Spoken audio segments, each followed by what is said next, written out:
Previously on A Band Called Punchline.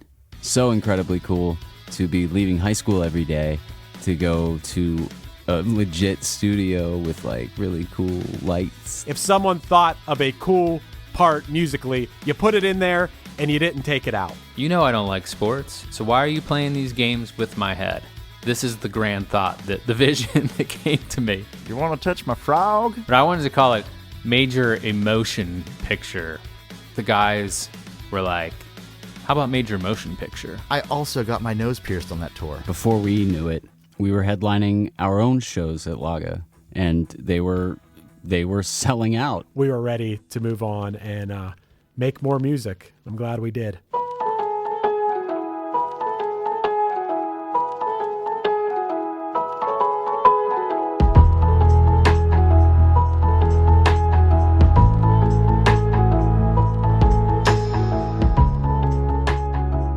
The year was 2002, and the very first Spider-Man movie would soon hit the big screen. Justin Timberlake and Britney Spears had officially broken up. Kelly Clarkson would become the first ever American Idol. The Eminem Show would sell more than 7.5 million copies, and Ben Affleck was considered the sexiest man alive, according to People magazine.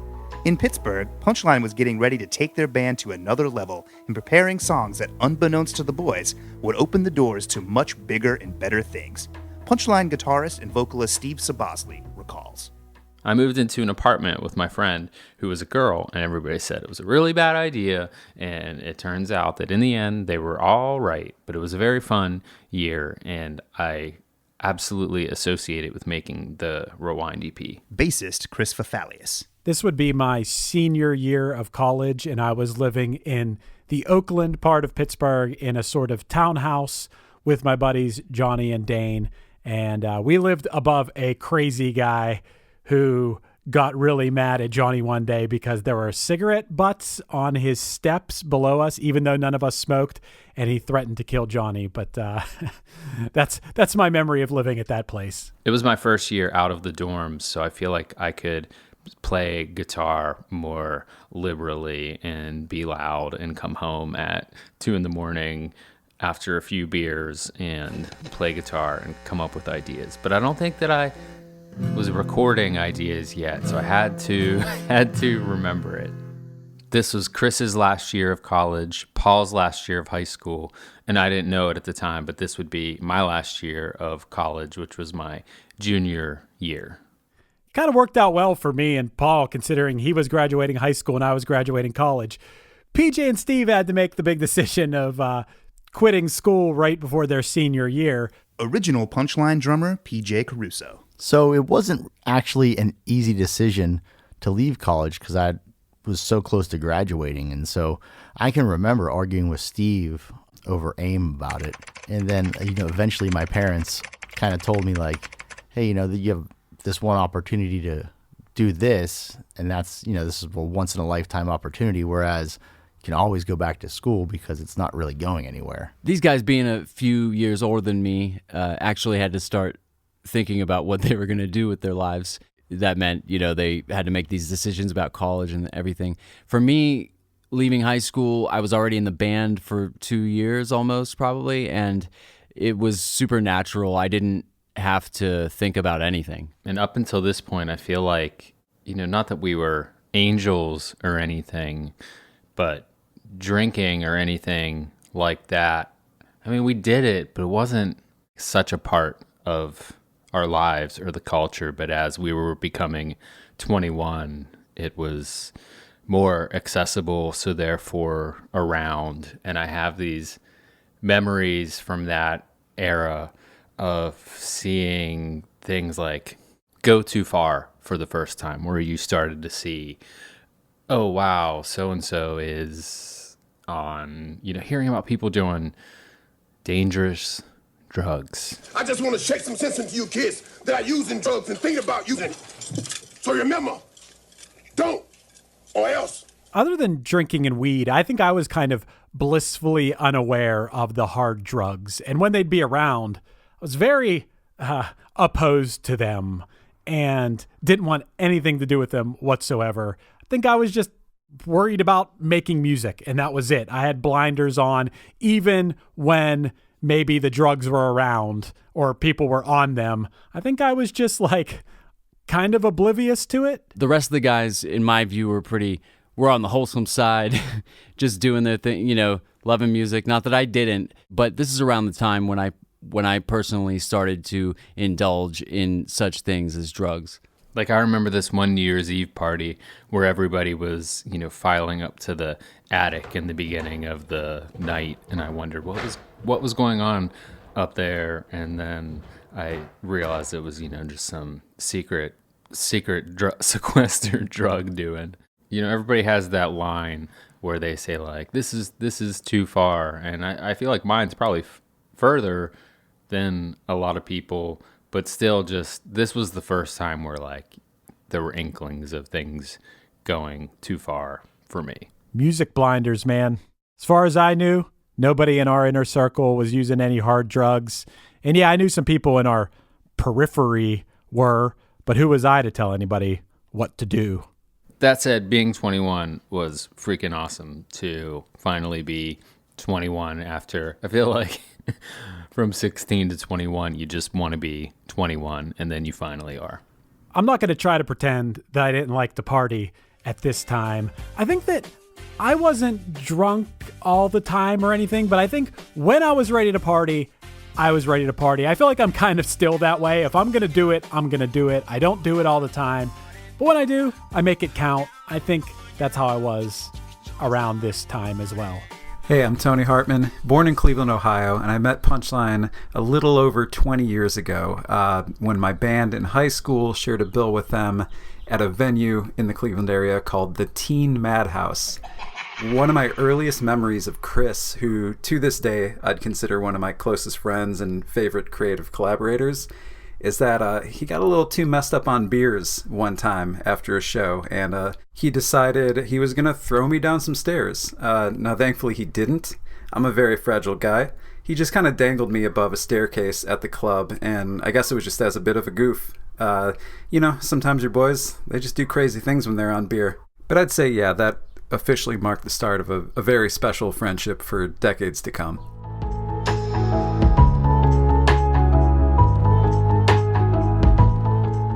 Singularly focused on one goal, to succeed in music, Punchline was crisscrossing Pennsylvania and the Midwest, playing shows, meeting friends, making new fans, trading gigs, and all the while aggressively promoting themselves. The ample time spent together strengthened the band as a unit, and real groundwork was being laid for the future success of Punchline. A big part of how we were getting the word out about our band was by directing people to our website, which was punchkids.com at the time. This was still pre-social media. We were still a few years away from MySpace, but we kept a really nice updated website complete with news, blogs, pictures, tour dates. And we were able to do this even though we were on the road. There wasn't Wi-Fi and laptops and stuff with us at the time, but we were able to do this thanks to a very young guy who loved music and had a real knack for graphic design and websites. Hey, it's me, Josh Bakaitis. I've been a Punch Kid since 2001. Those early days for me were actually also pretty crucial because I watched very closely, what the band was doing to promote their events and, making them more of an experience and putting bills together of bands that they are friends with or just liked. It exposed me to a world of promoting concerts, which is what I do for a living now. So when we actually crossed paths, it would have been during the same time that I was making websites for local bands, and I ran a website, which was a local music news website called pitbands.com. I approached them about being their webmaster while they were on the road. I'm not sure if they knew how young I was at that time. We had a secret weapon that every band in the early 2000s needed, which was a 14-year-old webmaster. When they were on the road, they would send me news updates via email and physical photos that were developed in the mail.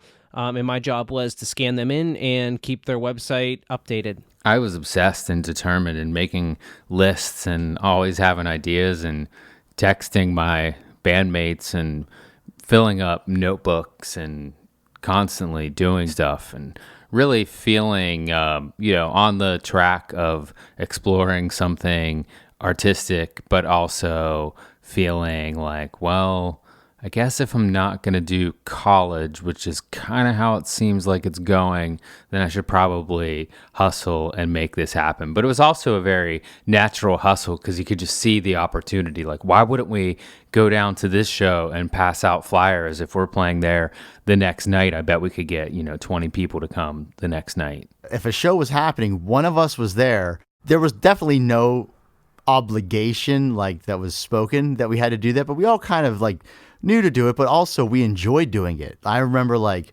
just hanging out outside of any big show that was in Pittsburgh, like I said, and just talking to people, handing out flyers, maybe having the old disc man with you, playing your music for people. Just promoting our band was fun.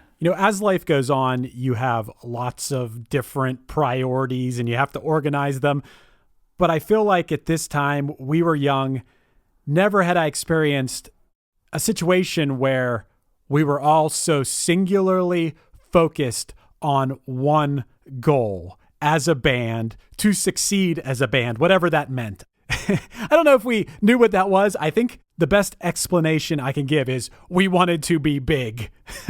We wanted to be a big band. Whatever else we achieved, we just always kept moving the goalpost back, and that was our next goal. We kept attaining things that we thought maybe we were never going to do. Hey, I'm Brendan Walter. I play in the band Valencia. Now I do other things like music videos, but I still love and hang out with the old Punchline boys.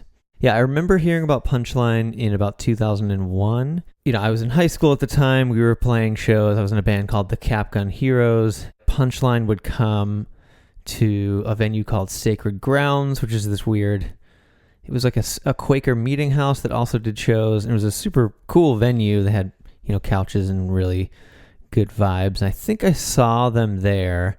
Loved the guys, loved the band. I remember just thinking, the craziest live show. I mean, Chris would do like this Running Man thing. Everybody was spinning around, going crazy. It just felt like very alive and exciting. I just loved it. By this point, I feel like we had kind of made the conscious choice to try to shift away from the pop punk that was more like Blink-182, and we were taking a lot of influence from the Deep Elm Records bands that had these like mathy transitions. And we were just having a good time with it. Get off my back. I'm glad we were writing right at that era where I feel like it's kind of the golden era of our style of music. I mean, I'm sure everybody feels that way about that time when they were 20 or 21, but I feel like if it was 10 years later, we may have been influenced as young people by some pretty bad or overproduced bands, but I don't think we were at all. I think everything we listened to was very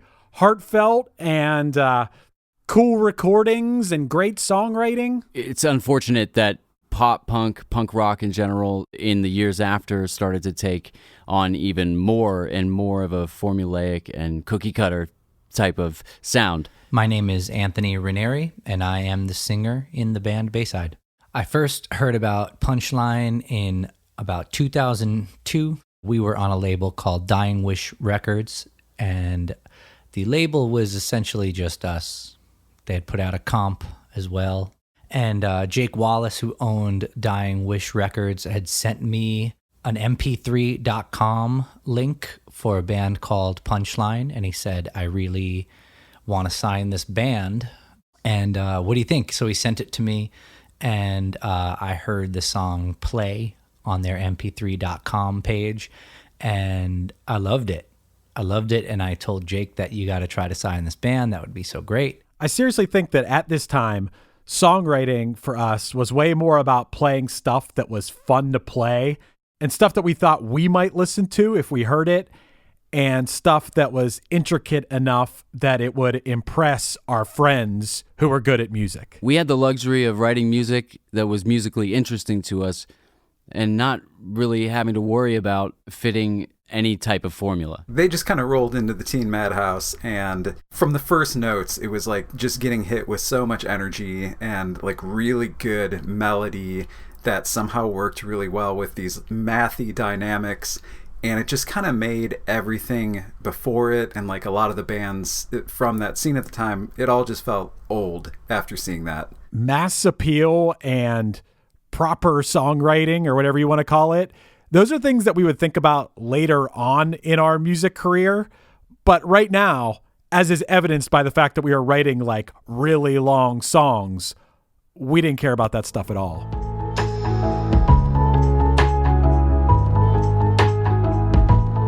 Punchline's unorthodox approach to songwriting would soon open more doors than they could have imagined. But before their next batch of songs could begin to change their world, they had to be recorded.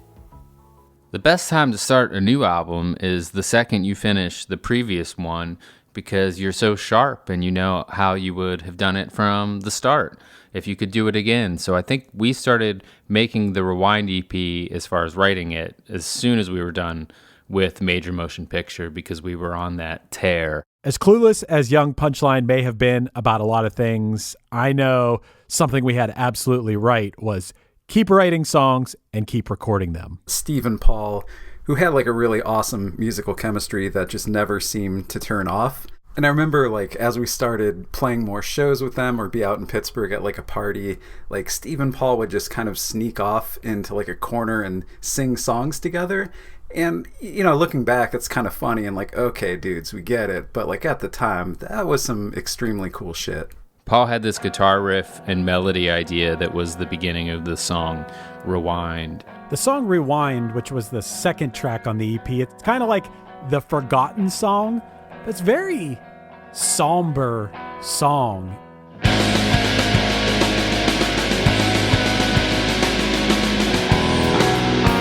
This tape, the soundtrack to my brain.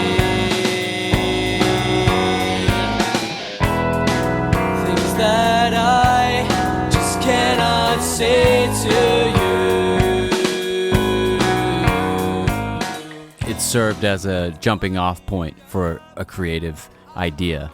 I think we built that song out, and from there, someone had the idea, what if we make an EP out of this and all the songs are the names of buttons on a VCR or tape player? Having this way different feel, like it wasn't pop punk music. It was, I don't know what it was. Was it emo? I don't think we were necessarily an emo band, but it was way more in that vein. Play, rewind, stop, and power off. We didn't do all the buttons necessarily, but we did the buttons that we wrote songs for. If it was present day, would it be stream, like, subscribe, and comment? I really, really like it. I feel like there's some stylistic choices we made. Like there's some really unnecessary screaming on it, which in retrospect probably wouldn't have on it. It was kind of the time. You look confused. That is nothing new. Trace the steps.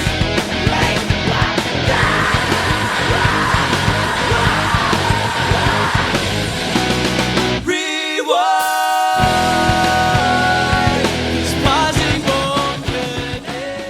Bayside vocalist and guitarist Anthony Ranieri. I remember being really impressed that the song started with a piano part and like a fake vinyl record sound. At the time, Bayside and bands like ours were recording in like people's basements in exchange for weed. So to hear a record with like that level of production where you can actually have a piano on the song and like this vinyl record scratch blew my mind. It might as well have been produced by Bob Rock as far as I knew.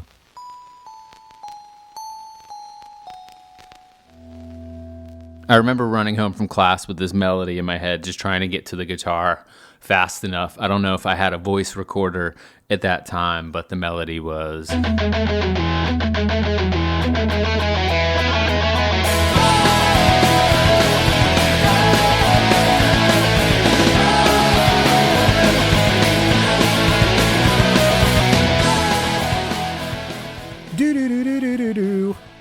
It's like become the most iconic Punchline riff. The single most important thing to me about the play riff on guitar is that it was kind of fucking hard. That has to be something else too, right? But I don't know what it is. As far as I know, we were the first people to make that melody, because I haven't heard it anywhere else, even though it seems like it should have already existed in a lot of songs. But hey, that's our thing. Do-do-do-do-do-do-do. It employed the use of my pinky, which at the young age of 19 wasn't as strong as it is these days. Even to this day, I still play that riff, that do do do do do do do, on my guitar every time I pick it up. It's just classic stuff. A small Easter egg, that riff appears somewhere on every album since this album that we've made. You can find that little riff somewhere in one of the songs. Something that I don't think gets talked about enough are the Chris features on a Punchline record. I don't think a Punchline record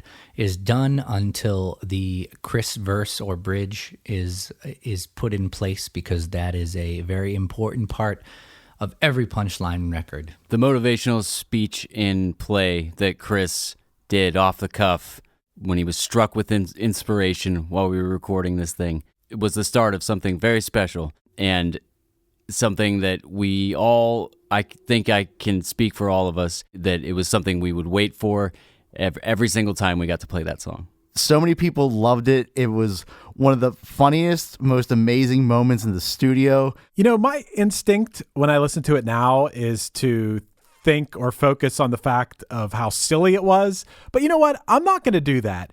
It was off the cuff, and it was energetic, and it had real emotion behind it, and people liked it a lot, and it was a moment of studio magic in a way. So whatever. I'm going to push past all my insecurities of now about it and say that I think it's awesome that it's in that song. This is right now! Time to back up all your big words and live your life the way you want to! Oh yeah, you know what I'm talking about! You can play your cards, play your game, but just remember right now, playing it good! The song Stop, Paul had written most of it. You know, he had the main points. I remember him showing us the idea at practice, and we were just floored by the opening riff of Stop.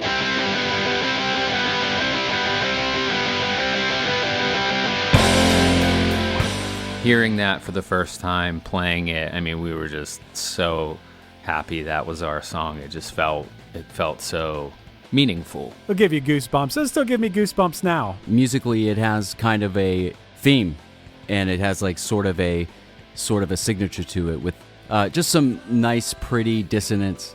It was one of the first times that we allowed ourselves to ignore the rigid, confines of perfect harmony and scale. So to this day, anytime you get in your car and it's 62 degrees or it's 62 degrees on any thermostat, obviously you think everything's blue.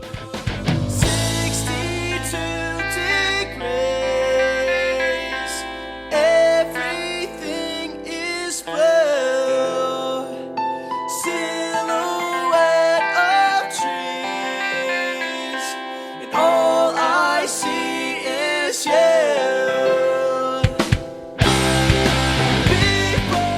It's early evening. Everything outside is this cool blue color.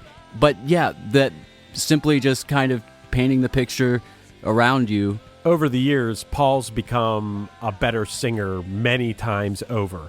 But even back then on the Rewind EP, he had a quality and a tone in his voice and his delivery that sounds really pretty, but really kind of sad at the same time.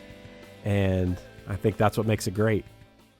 When I think about writing at Paul's, I think about us working out in a very democratic way, endless harmonies and guitar harmonies, and explaining to the group why you think this part works best, and everybody making their case of why it should be the third and not the fifth, because the third is more pleasant, and then it's a leading note into the progression of the chorus, that kind of stuff. Power Off, what a bold set of decisions we made there. I still think that's cool to write like a 9-minute long song that turns into absolute chaos by the end. From where you start to where you end up is very funny. Waiting for you to say, I know you better than you think. But did I plan? Even these days, I'm not so carefree about switching time signatures multiple times over the course of one song that happens to be 9 minutes. Are you closer than, know you better than I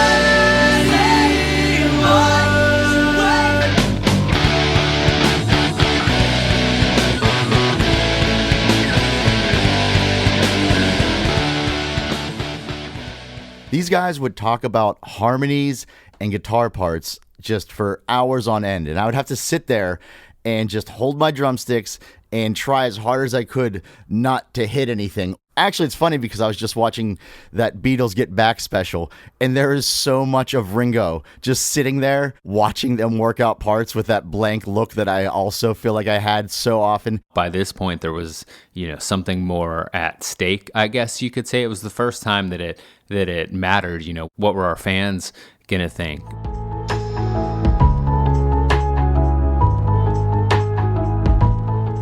Before Mr. Smalls became the entertainment complex that Pittsburghers know and love, it was first a recording studio that was home to the original sessions for Punchline's Rewind EP. Where we recorded the Rewind EP at Mr. Smalls, to this day, is one of the coolest studios that I've ever recorded in. This was like a professional studio by all means, but it was the dirty kind, the hippier kind, the kind with tapestries on the wall, the kind with didgeridoos in the corner and bongos maybe. We wanted to work with Billy Rossi again. He produced Major Motion Picture, but he had moved to a new studio called Mr. Smalls in Millvale outside of Pittsburgh. The Mr. Smalls that everyone from the Pittsburgh area knows now knows it as a really nice venue to see a show. Well, this is before it was a venue. The one thing I do remember about it, and I don't know if it was one member or multiple members, but whatever, it was owned by someone or multiple people from the band Rusted Root. Send me in my way. Send me in my way. Send me in my way. Send me on my way. Send me in my way. It was a beautiful place. They had this giant parachute hung from the ceiling. It had everything and a foosball table. So just to clear up any confusion about Mr. Smalls and the Rusted Root connection, and just simply to give credit where credit is due, Mr. Smalls Funhouse, the venue in Millville, came along after this initial studio that we recorded the Rewind EP at. One late night when we were recording the Rewind EP, Billy had been telling us about the new Mr. Smalls venue that was being built out of this old church that was a few blocks away. And he asked us, do you want to go check it out and see what they've got? So we walked up there, and at this point, if you've ever been to Mr. Smalls, the interior, the main room, it's just gorgeous. It's a work of art, I will say. But at this point, it was just a hollowed out concrete floor church with scaffolding that was super high because they were working on the wood paneling on the ceiling or something. But I remember thinking in my head, wow, this is going to be a big project to make this into a venue. And lo and behold, they turned it into such a beautiful place. It's a super unique spot. Something when you're from the city where a unique place is, you might take it a little bit for granted because it's just, part of your own world. But from touring around and whatnot, that venue is super cool and have always had a sweet spot for it. And actually, we played the first ever show there that was in September of 2002. And I would love to find a flyer for that to remember who all was on that show. I just remember there was a fire breather. I, in recent years, have gotten to know Mike Speranza, the owner of Mr. Smalls, among other people, I think, and Liz Berlin, and they're amazing people. This was still in the dawn of the age of digital recording, which allowed for so many more takes to try apart, which lends itself to getting a little experimental, which we did. And I have a vivid memory of recording the song Rewind, and serendipitously ending up with that last chorus, the first round of it, having no drums and having that phaser effect on it. Billy was in the middle of one of his deep dives into like frequency sweeping and like cleanup and stuff like that. And for whatever reason, I guess like to hear better, he had to mute the drums. And me and Steve were looking at each other on the couch right outside of the control room and light bulbs going off above our heads. Take this tape, throw it down, pick it up and run around. Watch it fall. Now I take this tape. Valencia guitarist Brendan Walter. When the Rewind EP came out, I remember trying to figure out how to get my hands on it because it was so good. I loved like just the weird, I think it was mp3.com where I first heard it, but just the weird song structures and trying different things. And it like sounded better than all the bands that we were playing with and that we were able to get. And it was really just a next level up. And for them to be like in our state, it just felt like, I don't know, they were a level above everything we were all trying to do. And they were like on their way to becoming the next massive pop punk band. Josh Bakaitis remembers. There was a lot of buzz coming out of Major Motion Picture into Rewind EP. I think this was kind of the pivot point where the band started to establish themselves on a national scale. And because of that, they were getting record label attention and press was talking about them. And, fans were hearing songs through the grapevine that were just a little bit more polished than they were in the past. It might have been just a Pittsburgh thing, but for me, I always felt like it really reminded me of Emotion is Dead by the Juliana Theory or Clarity by Jimmy Eat World.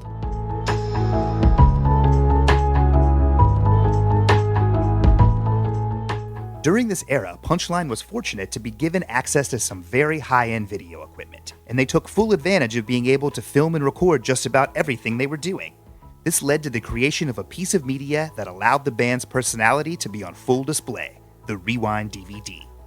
We started filming a lot more in this era. Chris had a Hi8 camera that we would take with us everywhere.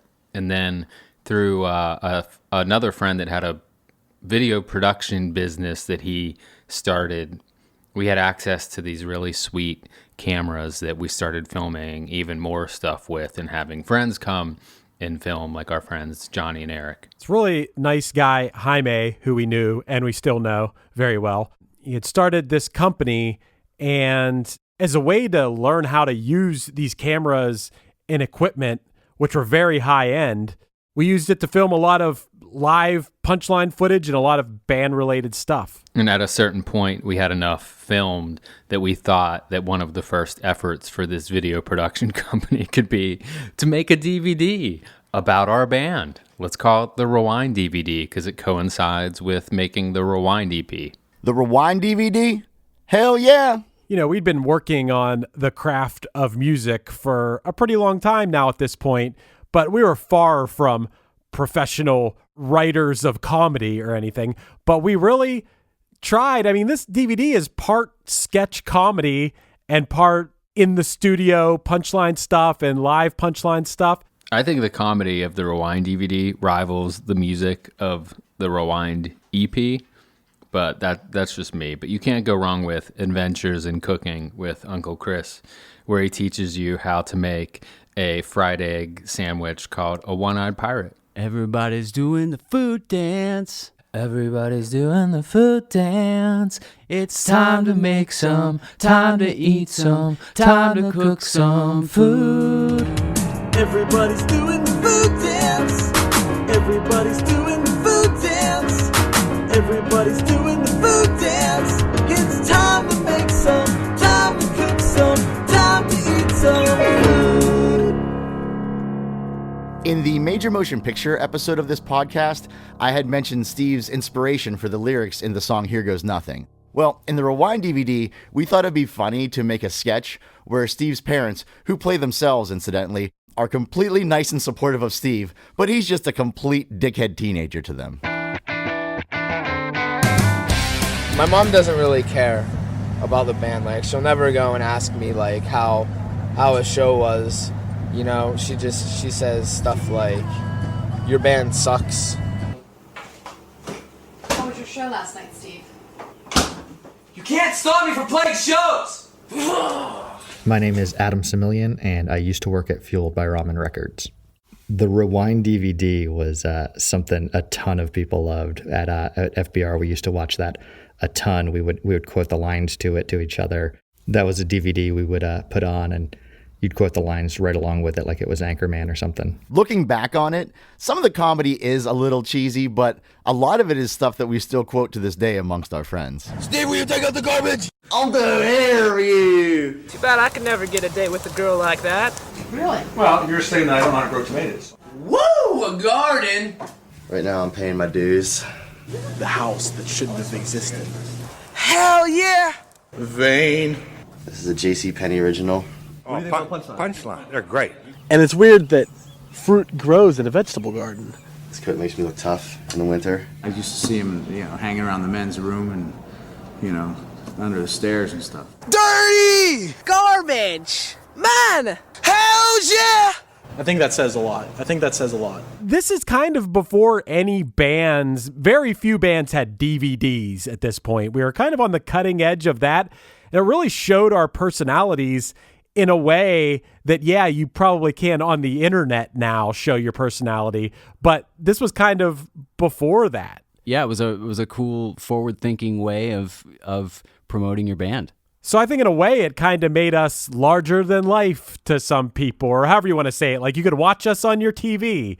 The artwork of the Rewind EP and the icons, the pictograms or whatever, they became something that really kind of branded Punchline. There's a paragraph on the inside of the art that takes a line from each of the songs and puts it together to make this little paragraph that it's deep. People started getting tattoos of. We know of a few tattoos, many tattoos of the Rewind EP and, those symbols in general. People were coming to see us play. So naturally we had some folks from the music industry reach out to us. I definitely knew Lenny because he did local showcase on, I think, Sunday nights on our radio station, The X in Pittsburgh. And I didn't know Fred. Fred worked for a couple different major labels in the radio department. I remember going to meet Lenny and Fred. It was at the Sheraton Hotel in Pittsburgh, in downtown Pittsburgh, in Station Square. And it was just a cool setting, super swank. Hi, this is Fred Shade, and I got to manage Punchline for a couple of years. I first got turned on to Punchline by my friend Lenny, who worked at the X in Pittsburgh. I was living in Philadelphia at the time and working for major labels for about 10 years doing radio promotion and marketing. And I worked with all these bands who the label had signed, but I really had no personal attachment to. And I wanted to work with a band that I actually really, really cared about. And so Lenny was turning me on to different artists in Pittsburgh. And once I heard Punchline, it was lights on. I mean, it's just like, yes, this feels like really good. There's energy, there's passion. And it was just something like I hadn't heard before, but yet still in the pop punk scene thing that was actually starting to happen nationally. I think they were actually interested in our friend's band, A Week in July. I think that was our link to them at first. I think that it was actually them who pointed Fred and Lenny in our direction, but I could be wrong about that. So when Lenny sent me the Rewind EP, I was like, yes, there's something new here. There's something really happening. I feel this. Their musicianship and their harmonies were amazing, especially the harmonies like no one else had been doing at the time. And then when you actually talk to them and meet them, they were so damn friendly. That never happens. Yeah, next thing you know, we had management. And for the first time ever, we had a little bit of guidance about what to do.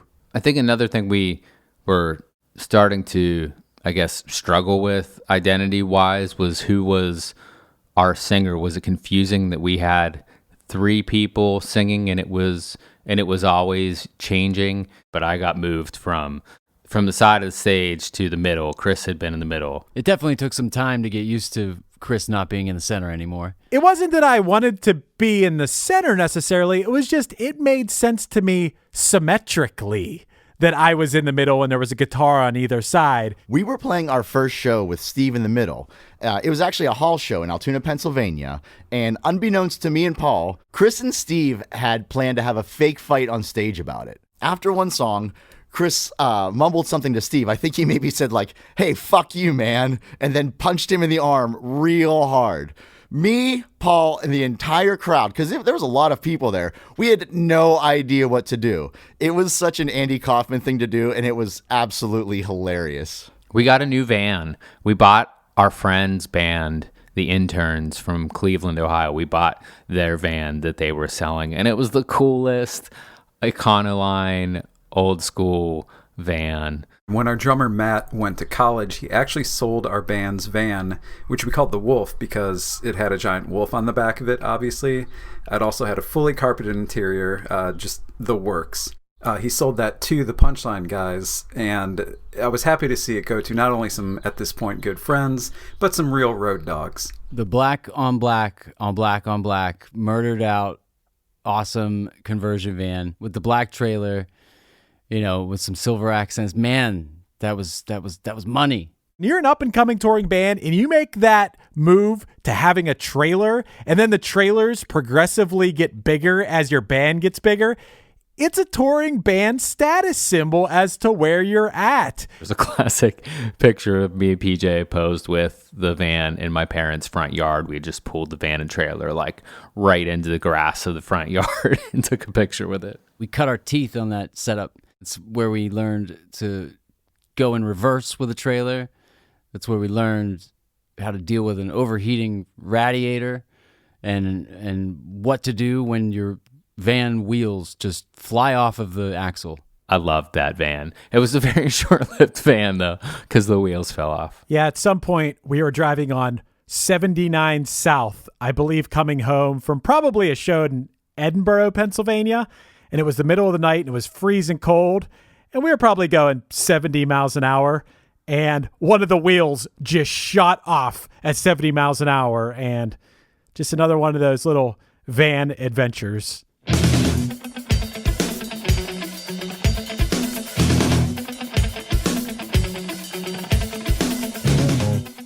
There was this band called Unsung Zeros that I knew from the internet. Zach from May here. Zach also from the band Unsung Zeros. I remember Jerry, our guitar player, finding Punchline through one of those old websites that bands at our level were using. Ladies and gentlemen, my name is Josh Bonner, and I am the singer and bass player for the band Unsung Zeros. Unsung Zeros is a band that hails from Central Florida, and when I say Central Florida, I don't mean Orlando. I mean Central Florida. We hail from the woods. We could do an entire podcast series just about that first tour with Unsung Zeros. Yeah, they became like our best musical friends, and it was kind of, in a way, like that scene in Step Brothers. On the count of 3, name your favorite dinosaur. Don't even think about it. Just name it. Ready? 1, 2, 3. Velociraptor. Favorite non-pornographic magazine to masturbate to. Good Housekeeping. If you were a chick, who's the one guy you would sleep with? John Stamos.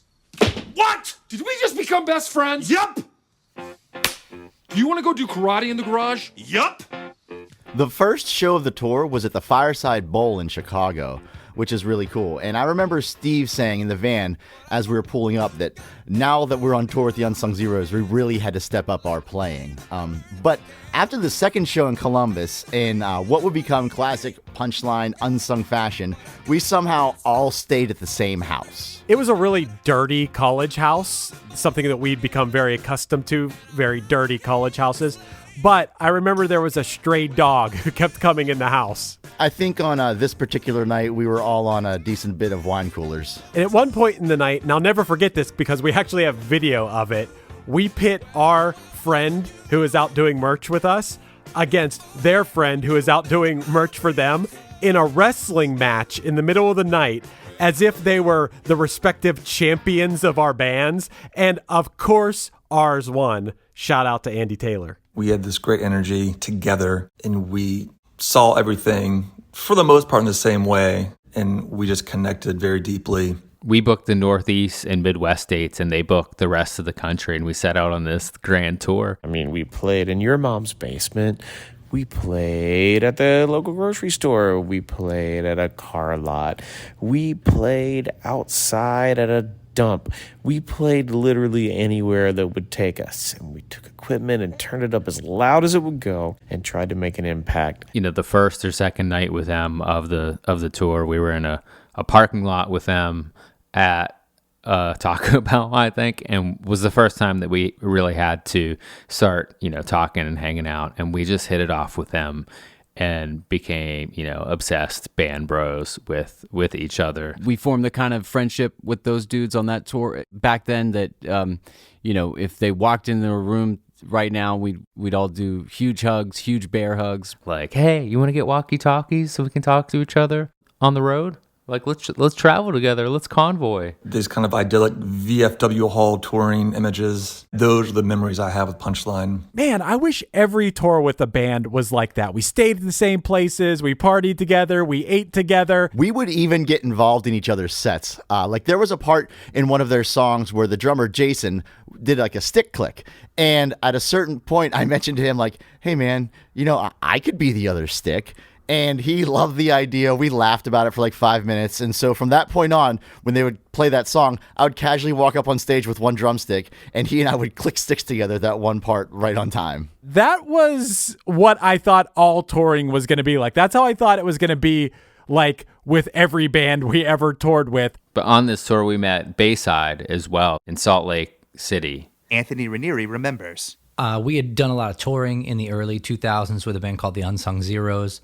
And they were close with Punchline because they had toured together a few times, I think. And they would always talk about how good of guys they were and how good the band was live. I was obviously already familiar with them through Jake from Dying Wish. And at this point, I had the full Rewind EP. So I was a full-fledged fan by this point. So we had heard about them for a long time, and we were both touring in similar circuits, and then we got randomly put on a show together at the Junction in Salt Lake City, and we hit it off immediately. It was like, I remember feeling like we had been old friends. Maybe it was because of the Unsung Zeros connection, and we had heard so much about each other that we felt like we already knew each other.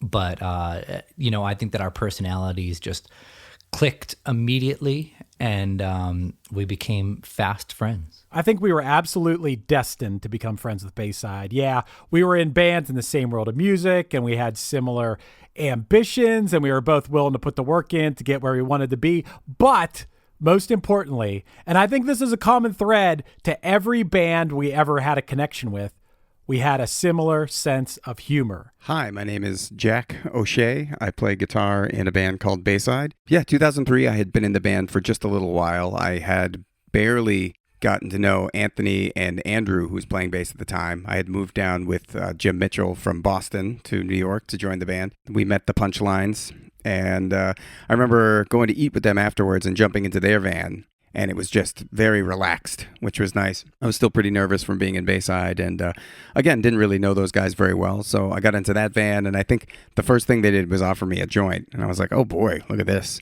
So that ended up being nice. I think that's an essential part of keeping like morale high when you're touring and you're missing home and you're sleeping on floors and you're eating terrible food. Being able to laugh with your friends is something that doesn't get talked about nearly enough. And I seriously think it keeps you sane. I think we all discovered that we had very similar senses of humor, kind of a little bit weird, a little bit absurdist. So it was an easy hang for sure, right out of the gates. Yeah, and again, just being around a group of people that were all so dedicated to what it is they were doing, but also like keeping it light and keeping it fun without losing any of the drive was pretty impressive, I have to say. And we had that connection with Bayside, and of course, we thought they were a great band too, so touring together made sense on every level, which we went on to do several times. I remember playing the X-Fest. We played X-Fest, which was the radio station, 105.9 The X's annual festival. It was a summertime thing, and Dashboard Confessional and Unwritten Law played. When we played X-Fest, it was really cool to be backstage with all these huge bands. Like, I remember I had just gotten a new drum set that day, and I talked to Mike Marsh from Dashboard Confessional for like 45 minutes about my drums and his drums. Like, we were complete peers. Yeah, May 17th of 2002. I think that's the most people at that point we'd ever played in front of. We weren't even on the main stage. We were on a side stage, but it was just people as far as the eye could see. It was just the type of thing where you would look left and right and kind of ask yourself, is this really happening? Among all of these people, when we played X-Fest, I remember seeing people I went to high school with, like right in the middle of the pit, singing every word to every song, just going absolutely bananas. I hadn't seen these people since high school graduation, and it was really cool to see that, like, not only did they know about our band, but they really liked our band and knew all the words to all of our songs. It was crazy, and we were just in the zone at this point. We're playing all the time, so we were playing really well, and we had our thing dialed in.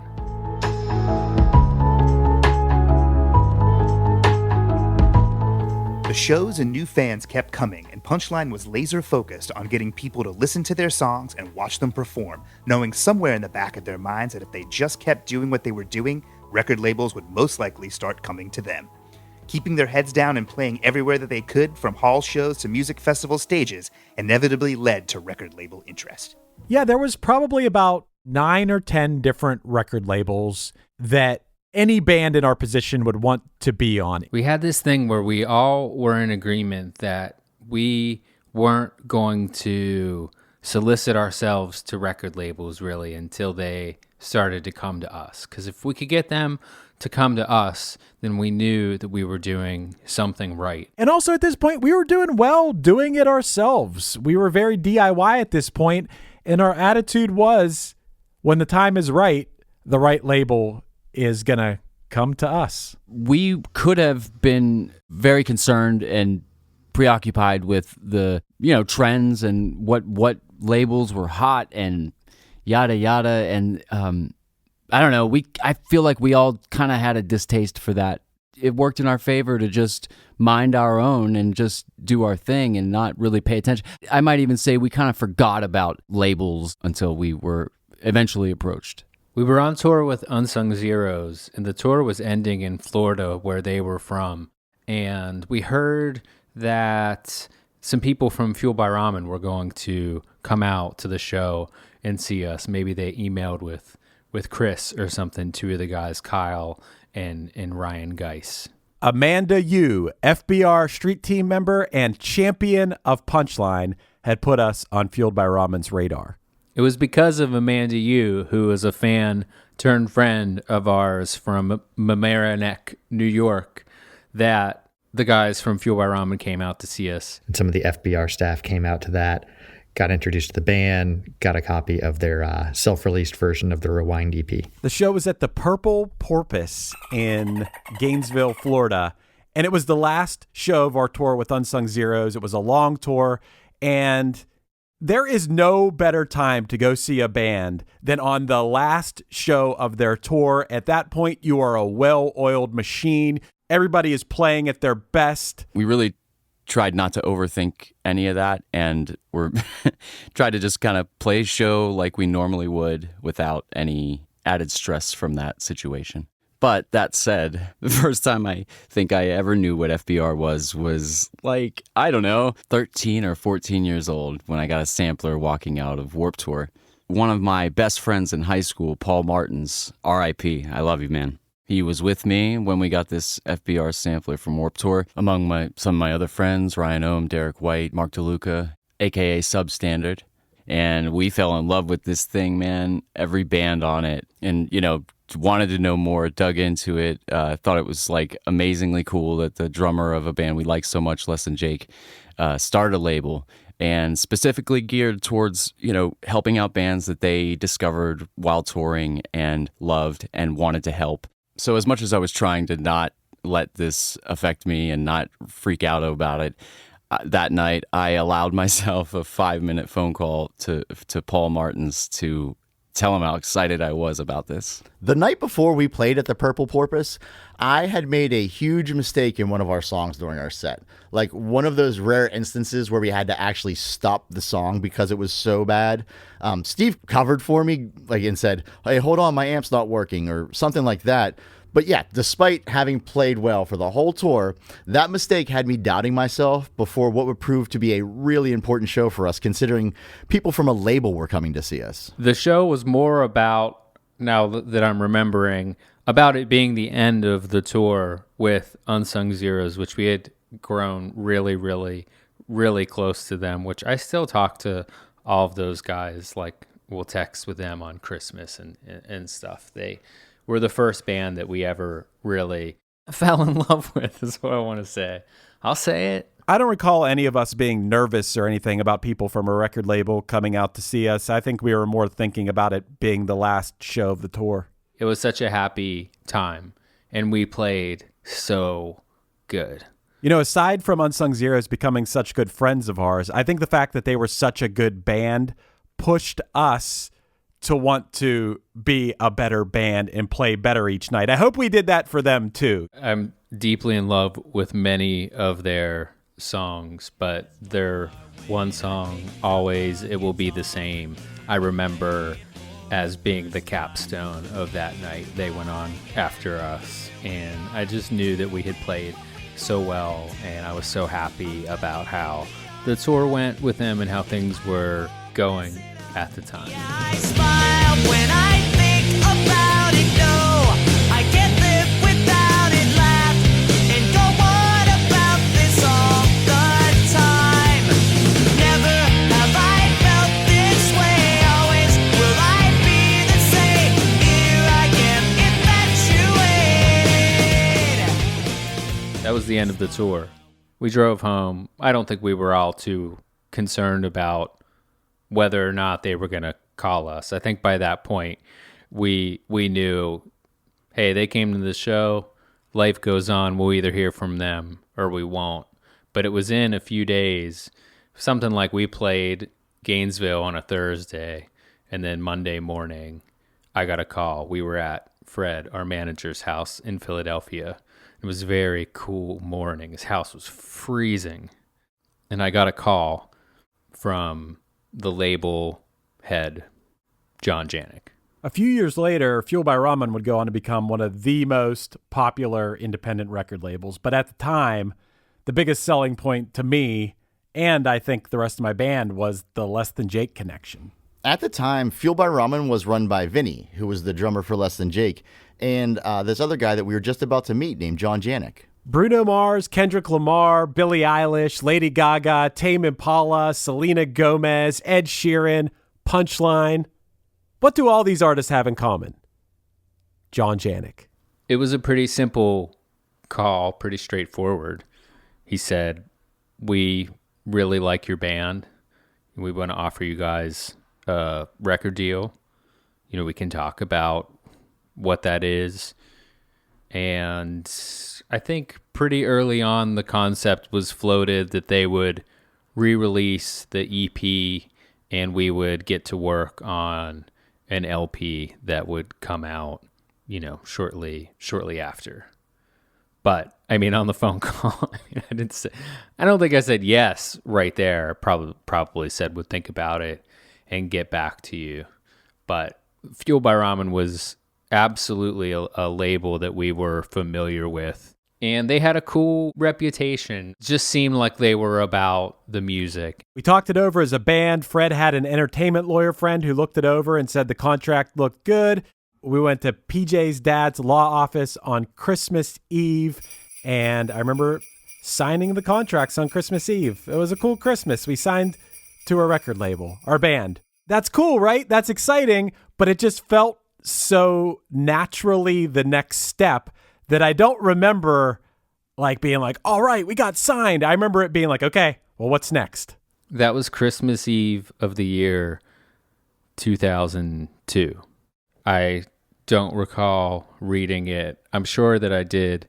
I'm sure that I didn't understand a lot of it. I wasn't super interested in how things really worked at that point. I just wanted to move forward and had a really good feeling about Fueled by Ramen, which turned out to be a true good feeling.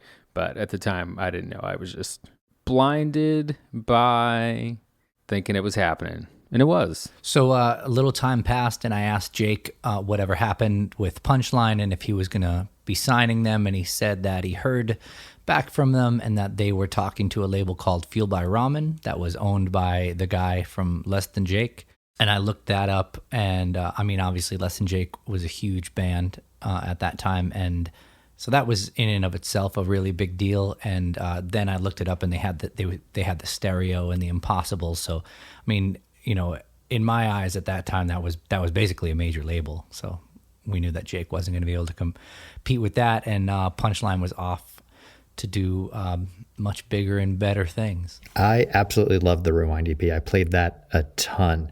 That never really left my car after we got a copy of that. So I was really excited about working with the band, bringing them to Fueled by Ramen. I think at the time they fit in perfectly with the label. I know everybody on the staff loved the music and loved the guys even more. So the first thing we were going to do on Fueled by Ramen is re-release the Rewind EP. But the only problem was that we had already been touring and selling that thing for $5 for a long time to a lot of people. If you were around then, I'm sure everybody remembers the $5 CD being a popular move. We sold thousands and thousands and thousands of copies. I believe that we sold 10,000 copies of that CD before we even signed to Fueled by Ramen and re-released it. So we figured, we got to do something with this before we re-release it. And then our manager Fred said, hey, what if I got this guy who worked with John Lennon to remix it? And we said, okay. The Rewind EP was good, but it had some rough edges to it. I played it for my friend Shelly Yakis, who was a well-known recording engineer and whose biggest claim to fame is probably he helped engineer John Lennon's Imagine. And he said, I think I can help them with this. And so I introduced Punchline to Shelly, and now the final Rewind EP is mastered by the guy who engineered John Lennon's Imagine. Pretty cool. We went to his studio in New Jersey, and he remixed the 4 songs. And I remember him just listening intently to the songs and like shaking to the music, kind of like half dancing, half shaking. I had zero understanding of who Shelly Yakis was, how accomplished he was and is and will remain to be in the future and everything like that. And I've only in recent years become able to fully appreciate how insanely cool that is to have worked with him and been in a room with him and watched him nod his head, maybe in a kind of strange fashion, but to our music. He was into it enough to like move his body, and so many cool things about that. And he was throwing our vocals through harmonizers. I remember the Eventide logo that meant nothing to me at the time, but like to now know that he's one of these guys that kind of pioneered a lot of mixing techniques. Man, just so cool to have done that. And then on February 25th of 2003, the Rewind EP was re-released on Fueled by Ramen.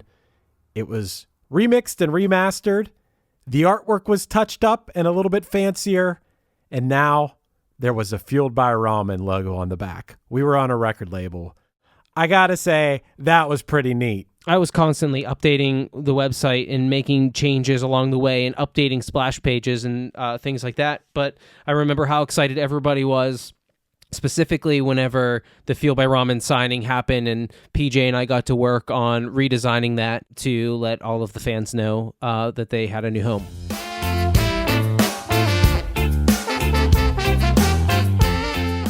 One of the first things we got to do on this label was tour with Less Than Jake, but it was just a few shows. But oh my God, this is getting real. We're on this record label now. We're going on tour with Less Than Jake. Less Than Jake is one of the defining bands and the reasons for us doing what we're doing. And now they seem like they're the band that's taken us under their wing, and we're going to go out and do it. And oh my God, boys, we're going to get our shot. I would say it'd be a major understatement to say that we were intimidated when we were first meeting Less Than Jake. We tried to be as polite as possible, stay out of the way, get on the stage and off the stage as quick as we could. And just while we were up there, we just tried to do our thing as well as we possibly could and try to win over some Less Than Jake fans. This is Krista Makes from Less Than Jake. My first memory of Punchline was them pulling up in this black van and trailer outside some venue, I want to say maybe Detroit. And they were a bunch of wiry, wide-eyed kids. I mean, to me, they looked like kids. but they had that look I've seen from certain bands, but not all bands have the look of determination, happiness, not jaded yet from the music business. That's a big one. Eager to learn how to be a better band, humbled to be a part of a tour with bands they grew up listening and looking up to, all with a dash of humility and that Pittsburgh wackiness. I mean, they all collectively play hacky sack. They were a great band, and they still are. After we had signed to Fueled by Ramen, one of the first phone calls I had with John Janik, where we were just kind of going over plans or whatnot, checking in, he told me, hey, I wanted to let you know we're going to be signing this band from Chicago called Fall Out Boy. I said, that's crazy because we have a tour planned with them, this September or whatever it was. He was like, are you serious? I'm like, yeah, we met them, through Unsung Zeros, and we reached out and we got this tour that's going to happen. He was obviously pretty thrilled about the fortuitous nature of that.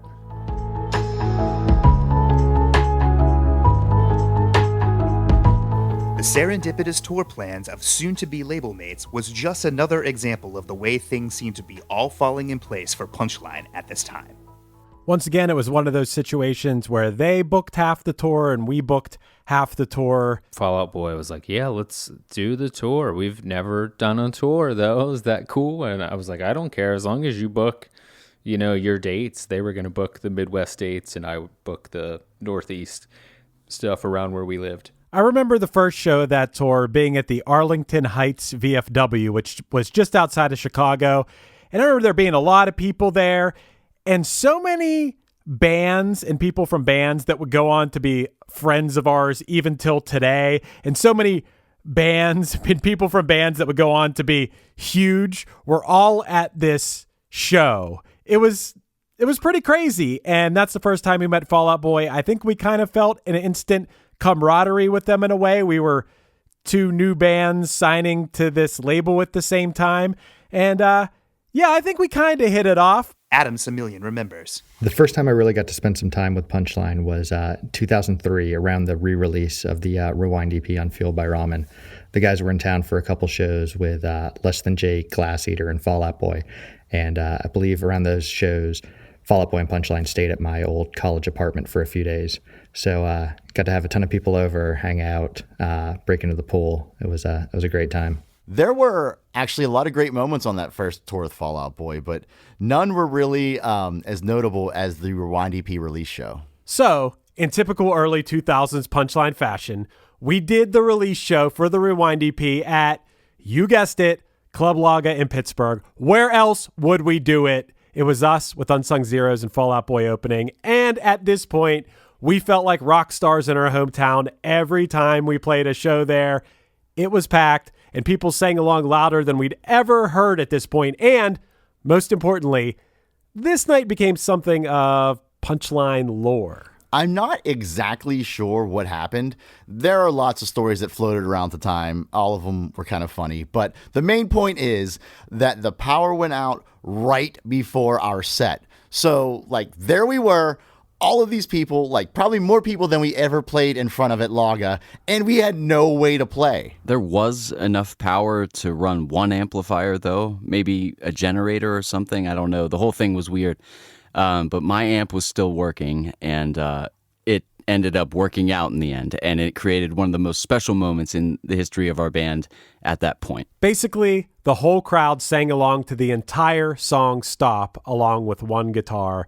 And the craziest thing was that it wasn't until this year that someone shared a video of it. Matt Burke, who was on tour with Unsung Zeros at the time, took a video of it, and he sent it over to me on Instagram DM, and I couldn't believe what I saw. I had never seen a video of it. We had just talked about it for years.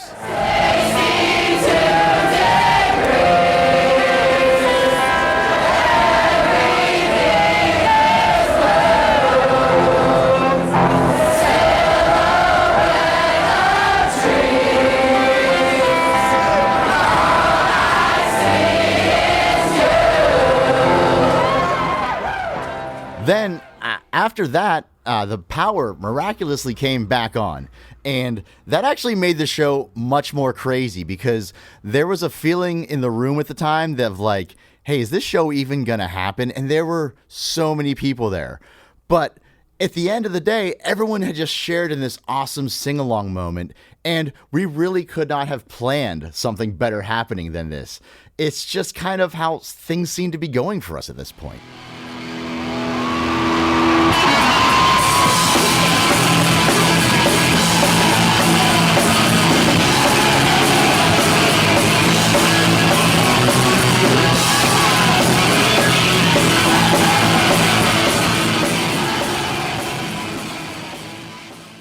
We stopped at the studio that Fall Out Boy was recording Take This to Your Grave one while on tour with them, right as they were finishing it. I remember meeting Sean O'Keefe for the first time, but he was working on the vocals for the last song on the record.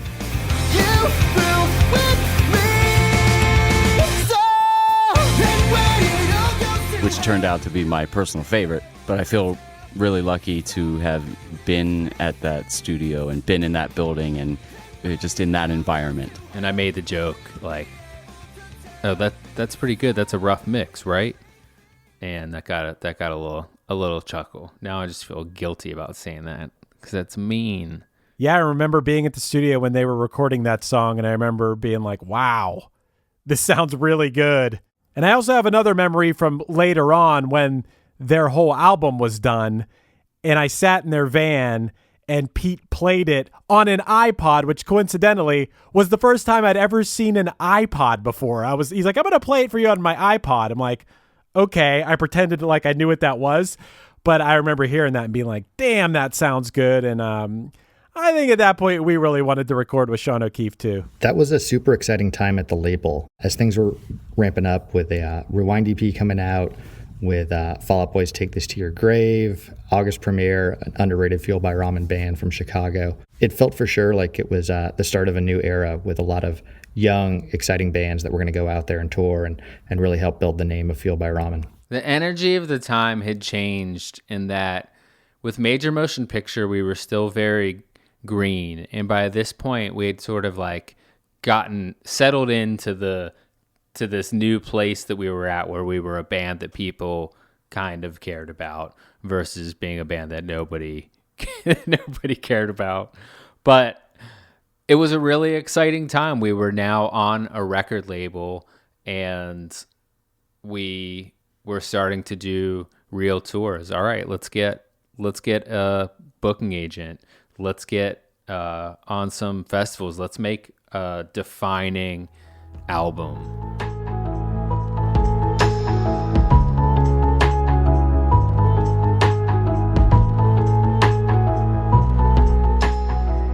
On the next episode of A Band Called Punchline.